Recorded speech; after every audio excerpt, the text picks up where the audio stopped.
Na minha última palestra, eu tive um probleminha que eu não tive nenhuma foto, tá? Então, eu vou tentar passar a melhor experiência possível para vocês. Eu acabei tendo que exportar em PDF, então muitos vídeos não vão tocar, não vão reproduzir. Mas eu vou estar nas bancadas ali, depois quem tiver dúvida me chama. A gente vai trocar uma ideia. E é claro, para não comprometer vocês e que vocês fiquem legais aí, eu trouxe uma lata de café aqui, tá? É uma lata maturada é um café maturado em rum, que eu amo café. E para quem tiver a melhor foto tirada dessa apresentação ou a melhor postagem relacionada a agro, vai levar essa lata, beleza? Então vamos lá, tem meu nick ali, tem um QR Code aqui. Então vamos lá que tem bastante conteúdo para ver. Bom, meu nome é Felipe Consalter, eu sou formado em técnica agropecuária, me formei como analista de sistemas. Em 2017, a gente fundou uma startup chamada Atena Agro. Essa startup é focada em inteligência artificial, aplicada especificamente para o agro. Em 2018, eu assumi o cargo como CTO. E, desde então, a gente foi arrecadando alguns prêmios, alguns reconhecimentos bem bacanas. Alguns deles, o prêmio de design de aplicativos, junto com a parceria com a equipe da Alpina. O prêmio do destaque do Sebrae da região norte do Rio Grande do Sul. O Grow Plus Innovation Awards, que é um dos prêmios gaúchos de inovação.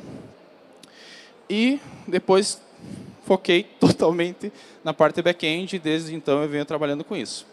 Em meados de 2022, eu literalmente dei uma pirada e fiz a maior mudança que eu podia ter feito na minha vida, que foi, vou para o meio do campo, vou para o meio interior e vou trabalhar de lá.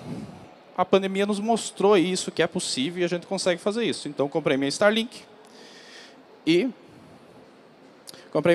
fui para lá. E aí, pessoal, aqui teria um videozinho, uma animação. E aí, pessoal, o que a gente vai fazer aqui hoje? Tá? Eu vou buscar simplificar tudo que a gente tem relacionado a agro e vou tentar, do outro lado também, pegar e simplificar tudo que a gente tem relacionado à inteligência artificial. Não vai ser fácil. Tá? Tem muita coisa que eu não vou ser muito técnico, mas eu acho que vocês vão gostar. O resultado de tudo isso é vocês saírem dessa apresentação, pelo menos com noções para vocês terem pesquisa para elaborar depois. Então, vamos começar por inteligência artificial. Inteligência artificial, 1950, dois cientistas cunharam os primeiros termos relacionados a isso. Em 1955, mais um cientista falou sobre isso. E nós estamos em 2022. Então, a gente passou por muita questão de algoritmo, muita estrutura de machine learning, muito aprendizado de máquina, muita matemática, muita mesmo. E aí a gente chega num ponto em comum, que é, vamos criar a nossa. Como é que a gente cria uma estrutura de reconhecimento? Tá? Basicamente, são 3 passos. Tá? Você tem a estrutura de dados, você vai processar essa informação, e dessa informação você vai gerar um modelo que você vai aplicar. Vamos começar pelos dados. Os dados, basicamente, você consegue eles de N formas. Vamos começar, por exemplo, uma empresa. Uma empresa pode pegar as informações do RP deles, informações de faturamento, market share dos produtores, N situações. Também temos o CRM. A Embrapa produz muita pesquisa legal e ela disponibiliza também os datasets das pesquisas deles. E mais um monte de gente. E aí esse monte de gente a gente está falando do AgroAPI, que está um pouco apagado. Tem Agrofit. Agrofit, para quem não conhece, é literalmente toda a base de agrotóxicos registradas no mapa no Brasil. Open Weather, a parte de todo mundo que já criou algum aplicativo relacionado à questão meteorológica já deve ter utilizado ou ouvido falar. A FAO, tá? A FAO ela reúne informações globais, tá? Globais de produção de todos os países. E a MODIS lá em cima. A MODIS é um satélite da NASA que ele traz informações de NDVI. Isso tudo está aberto, pessoal. Tudo que eu estou falando, tá? Essas partes aqui, são abertos, estão disponíveis a público. Você pode ir lá, acessar, baixar, consumir, integrar via API e utilizar. O The Weather Channel, né, que é a IBM que mantém a arquitetura, algumas coisas de imagem e vamos falar também da John Deere. A John Deere tem um sistema de APIs muito legal que eles disponibilizam para que os produtores ou desenvolvedores possam conectar com o sistema Operation Center. E você consegue trazer informações das máquinas que estão a campo. Legal, temos essa galera de dados. Só que só isso daí não nos ajuda. Porque o que acontece? Nós temos um volume muito grande de dados. Se a gente replicar esse volume de dados, a gente não vai conseguir a mesma eficiência ou o resultado que a gente precisa. Teve uma determinada empresa que ela buscou exatamente esse mesmo modelo para recrutar mais pessoas, mais mulheres nas equipes e pessoas diferenciadas. Ok? Legal? Eles aplicaram o machine learning, toda a parte, criaram um modelo com base na base de dados que eles já tinham. Resultado, eles só replicaram o que eles já tinham, não precisava fazer aquilo, não precisava ter um algoritmo que selecionasse currículos. No final, eles só manteram a mesma coisa, foi tempo jogado fora. Então, para isso, existe um dataset. O dataset nada mais é do que você olhar para todos os teus dados e dizer essas informações aqui são úteis, e olhar para um global delas e dizer, isso daqui monta o cenário que eu quero, que o meu modelo teste, que o meu modelo faça. E aí, a gente bota mais um pinzinho ali no meio. Vamos processar, gerar um modelo. E aqui eu queria ter feito, pessoal, eu peço desculpas, quem quiser eu vou estar ali na banca do Ping 999, tá? Eu mostro para vocês, eu queria montar um modelo com vocês, tá? Que basicamente ia mostrar uma classificação de imagem. Existe um site chamado Teachable Machine, tá? É um site utilizado, é um site desenvolvido pela Google, tá? Que você pode imputar imagens lá e testar, tá? Testar classes, testar, eu vou, por exemplo, eu quero testar imagens desse apontador. Beleza, eu posso subir N imagens. A partir do momento que eu mostrar para a câmera esse apontador, ele vai me dizer, é esse apontador. Ou, não, tem a tua mão aqui. Só que ele faz classificação de imagens, ele não faz detecção de objetos, que é outro tipo. E aí entra um detalhe, pessoal. Quando você trabalha com classificação, tu tem que ter uma atenção de você criar a classificação positiva, que é tudo que você quer buscar, que tu está buscando, o resultado que tu está buscando, mas ao mesmo tempo tu tem que ter um olhar para a classificação negativa. Tá? É tudo o que ele pode olhar e confundir.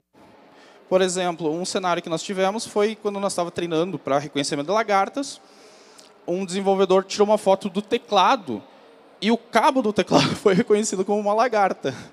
Então, isso é errado. A gente tem que testar a base negativa para que não haja esse tipo de falha.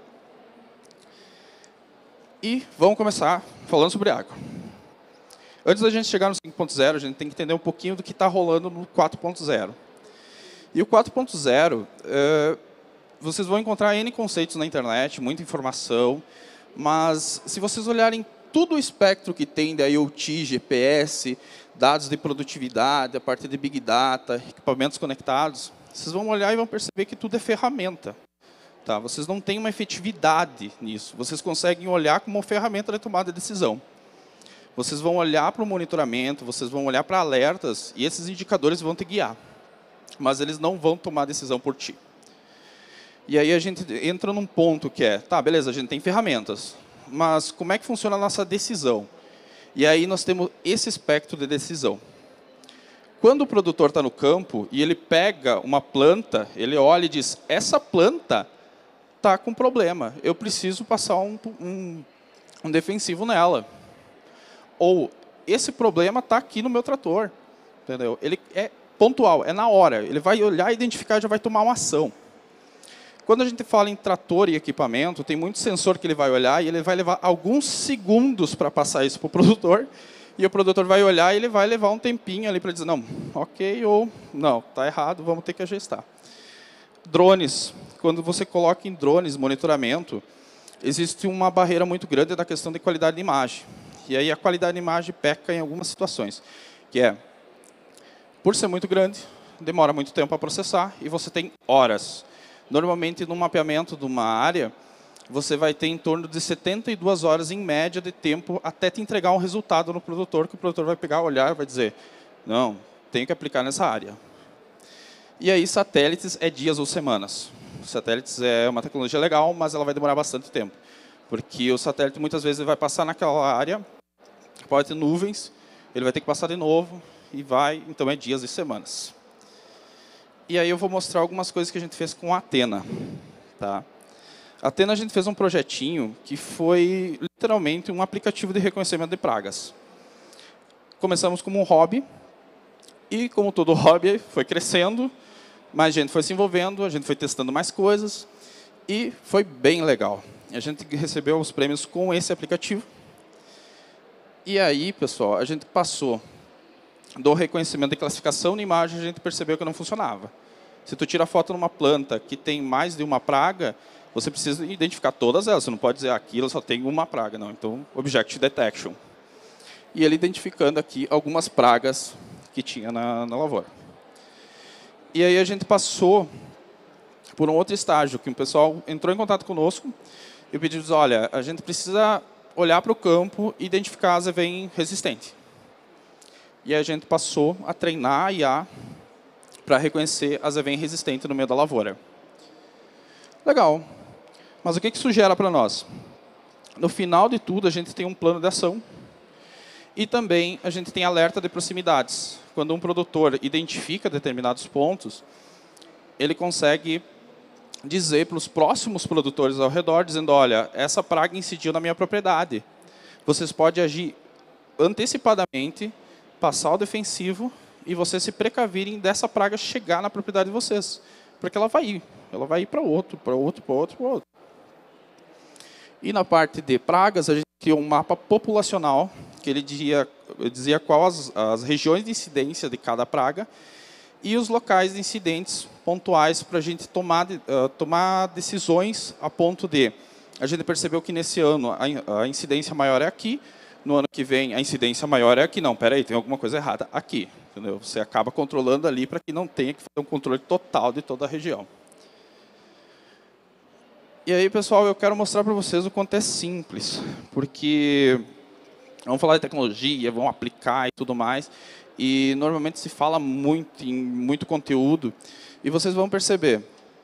Como é que a gente criou o dataset? A gente pegou nossos agrônomos, até um abraço para o Natan e o Elias, que estão assistindo, e nossos agrônomos entraram a campo, identificaram as pragas, passaram por uma equipe de entomologia, eles identificaram e disseram, olha, essas pragas são essas mesmas, temos que treinar. Criamos nosso dataset. Show. Foto, o que a gente usou para fazer as fotos dessas pragas? O celular mesmo. Tá? E aí a gente foi criar um modelo. Inicial, sem dinheiro, sem nada. Vamos fazer como? Aí numa Campus Party aqui a gente conheceu o IBM Watson. IBM Watson é uma ferramenta, pessoal, que ele tem uma camada gratuita que facilita muito. Tá? Vocês podem testar lá e gerar modelos nele, sem vocês comprometerem processamento e tudo mais. À medida que a gente foi avançando, a gente começou a conectar com outras situações, testando com novos softwares, e a gente passou para o OpenCV, TensorFlow, conectamos em alguns momentos o OpenAI. Não foi um sucesso tão legal o OpenAI, confesso que foi um pouco frustrante, e utilizamos muito Python dentro dele. Beleza. Back-end. Nós tínhamos que processar isso daí, salvar essas informações. Então, nós simplificamos, olhamos o que a gente consegue fazer mais rápido e entregar mais rápido. Botamos o Mongo, a própria arquitetura da IBM já tinha a estrutura de Cloud Foundry, que a gente podia colocar lá para dentro rapidamente. Show, funcionou. No mobile. No mobile a gente pegou React Native. Por quê? A gente conseguia, em questão de 2 a 3 dias, treinar um modelo, aplicar dentro do aplicativo e ele já deixar ele na loja. Por quê? Porque hoje tem uma API não. Existe o Expo, para quem não conhece, eu aconselho dar uma olhada. E o Expo ele tem uma configuração EAS que ele já joga direto para as lojas. Ele versiona o aplicativo, olha para o código, faz a build e joga para as lojas, só vai lá aprovar. Tá? Então, bem simplesinho. E o modelo treinado, o modelo a gente usava o Platform Adapter, tá? Do TensorFlow, que você, naquela mesma estrutura, você já treinava, já gerava o BIM e conseguia aplicar ali dentro. Se eu tivesse conectado no meu computador, eu queria mostrar como é que funciona, como é que tu extrai o BIM para tu fazer essas funções. E aí a gente chegou num outro momento que foi o pessoal da parte leiteira diz, olha, a gente precisa também de alguma coisa relacionada a isso. A gente precisa de dados comportamentais animais para trazer tomadas de decisões. E aí a gente criou o Milk Supply. A proposta toda era fazer previsão de comportamento. Então, o que a gente fez? Botamos uma coleira nessa vaca, tiramos dados do acelerômetro, giroscópio e temperatura, e criamos uma nova vaca, que era literalmente um espectro daquela vaca baseada naquelas informações. O modelo se dava todo inteiro disso. Foi ao longo de semanas testando isso e, legal, criamos um clone daquele bicho.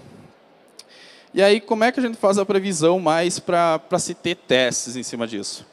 A gente colocou esse clone digital, a gente colocou em pontos de variáveis de ambiente. E esses pontos de variável de ambiente nos mostrava determinados tipos de comportamento. E aí a gente conseguiu prever cio, a gente conseguiu prever algumas perdas em lactação devido à temperatura e também à movimentação drástica. E também a gente conseguiu auxiliar o produtor a identificar doenças mais rápidas. Tá? E aqui tinha um vídeo. Tá? Isso daqui, depois, pessoal, quem quiser, eu vou deixar o Linktree ali para vocês entrarem em contato comigo, me manda, que eu mando a apresentação completa, tá? Incluindo os vídeos e tudo mais. O pessoal utilizando para fazer a parte de reconhecimento, de galhos e ações foliares. Tá? Isso foi um projeto de um amigo meu que ele me mostrou e ele usou 4 coisas principais, que foi o Python, que ele já conhecia, o OpenCV, que era um teste que ele estava fazendo. Ele usou uma GoPro Hero 8 para fazer o teste da filmagem e ele colocou tudo isso rodando num RASP, num carrinho de mão, que o cara passava no meio da propriedade e estava filmando, a filmagem ele pegava e botava para dentro, ele conseguia dizer, olha, essa área aqui está com muito galho, tem que fazer um desbaste aqui, tem que talvez fazer um controle de poda aqui, ou em N situações ele colocou à prova. Aqui também ele fazia contagem de frutos, e ele também utilizou, daí aqui essa daqui é um pouco mais recente, né? Ele atualizou a câmera, mas basicamente ele utilizou as mesmas arquiteturas, só que no lugar do OpenCV, ele utilizou o TensorFlow. E aí a gente chega no Agro 5.0. Tá. Legal, entendemos todo aquele mecanismo, entendemos toda aquela estrutura que nós tínhamos antes. Tudo ferramenta. A gente teve tomada de decisões sempre do produtor, sempre partindo de quem está comandando a propriedade. E aí a gente entra no Agro 5.0, que a gente utiliza da inteligência artificial e do Data Analytics para que eles tomem essas decisões, para que eles eles sejam efetivos nisso. A gente está um pouco longe, tá? Não vou dizer que isso é uma coisa que já está acontecendo. Existe já N situações.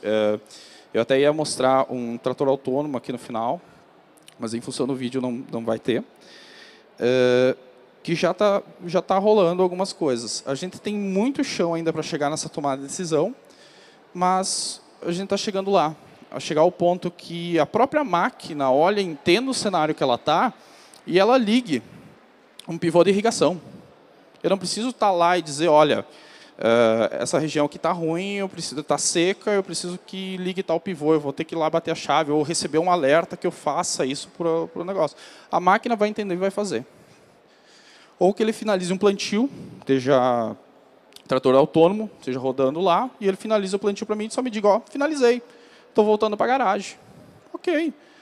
Ah, beleza, teve incidência de pragas no teu vizinho, estou enviando um drone para aquela região para olhar. Se tiver, vou acionar meu pulverizador aqui para ir lá e pulverizar. E o produtor está o quê? Está só olhando. Diz, ok, está vindo, está indo, está fazendo. Então, vocês verem que ele é muito mais ativo e muito mais focado em decisão. E é claro, aquele pivô do início, a gente vai desligar um outro pivô que também tem que poupar um pouco de água. E aí, pessoal, eu chego num ponto muito específico, que é... Vocês olharam para todos esses cenários, mas quem está fazendo isso? Quem são protagonistas dessas situações? E aí eu convido vocês, tá, para se reunir junto com as empresas que já estão no meio, as universidades que já estão fazendo, e também os centros de pesquisas que já estão botando o pé. Entendeu? Já estão chegando e dizendo, olha, vamos fazer isso aqui, vamos botar para funcionar. Tive uma ideia maluca assim, eu acho que dá certo. E aí a gente entra nas AGTECs. Tá? As AGTECs são startups do agro, e eu digo que tem bastante. Tá? Essas aqui são algumas delas, tem uma segunda página agora também, que estão aqui no Brasil já atuando. Então, eles já estão fazendo isso, já estão olhando para esse cenário, já estão tendo ideias mirabolantes, tentando projetar N situações e tentando entrar num dos cenários que é um pouco difícil. Tá?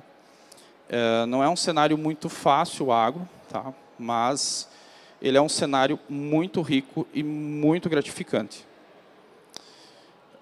Isso é uma série, pessoal, Age of AI. Tá? Eu recomendo, tem um capítulo de exploração espacial. Tá? Tem um capítulo que eles... isso é uma série que está no YouTube. Tá? Não é uma série que vocês vão ter que assinar na Netflix. Isso aqui está no YouTube, gratuito. Tá? Isso foi produzido pelo próprio YouTube. Eles pegaram... Beleza, vamos fazer exploração espacial. O que a gente já tem hoje? O que está rolando hoje para a gente chegar em Marte? E esse capítulo eles mostram, desde a Universidade de Wageningen, que é uma universidade da Holanda que já tem trabalhos em cima disso, trabalhos autônomos focados em produção, e incluindo aplicações reais em ambientes controlados. Aqui é um trator conceito, tá? Esse é um trator elétrico da John Deere. Vocês vão perceber que eu tenho um carinho muito grande pela marca John Deere. Tá?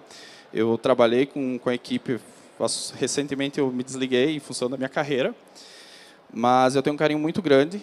Meu pai é agricultor e desde o início eu sempre tive um carinho por isso. Esse é um trator conceitual, tá?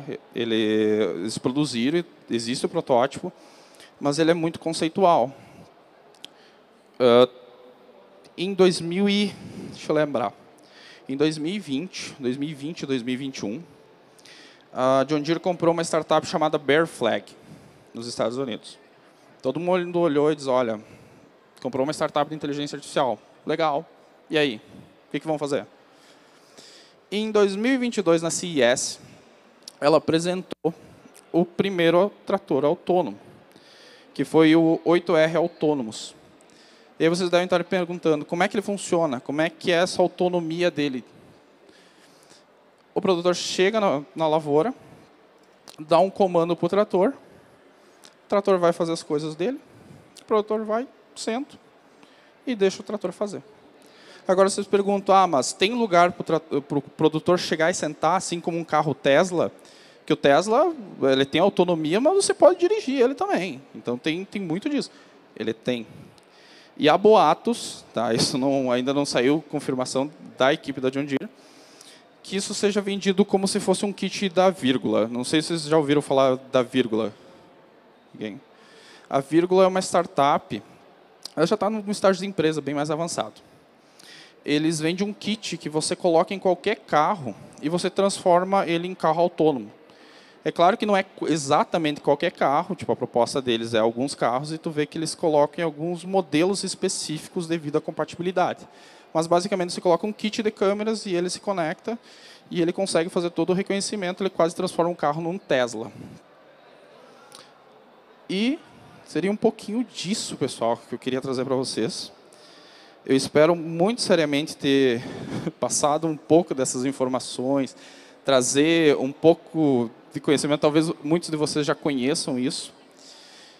E eu queria deixar espaço para perguntas. Aqui tinha um vídeo do meu cachorro, tá? O Rebolo, que é o dia a dia da minha vida, que ele fica brincando e me derrubando às vezes. Tá? E eu queria pedir para vocês, se vocês têm alguma pergunta, alguma dúvida, o que eu posso colaborar para nós continuar essa jornada do Agro 5.0. Muito obrigado, pessoal.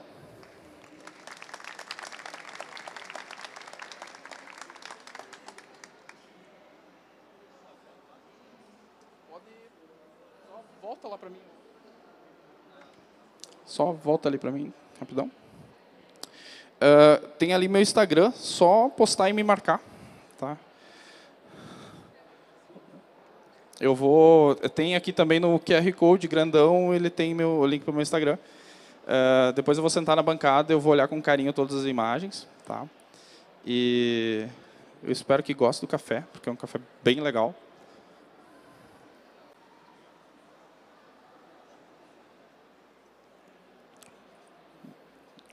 Tem uma dúvida? Só uma? Pessoal, tem espaço para uma dúvida aqui, tá? Mas eu vou sair daqui, eu vou continuar aqui com vocês. Então, só me chamar aqui e vamos conversar.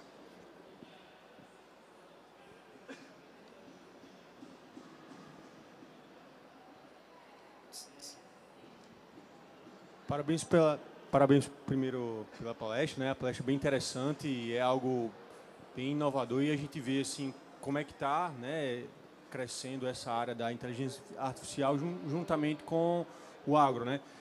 Para quem quer dar um início e começar a trabalhar com projetos nessa área, assim, qual o caminho, qual trilha que você indica? Eu sou desenvolvedor web, né?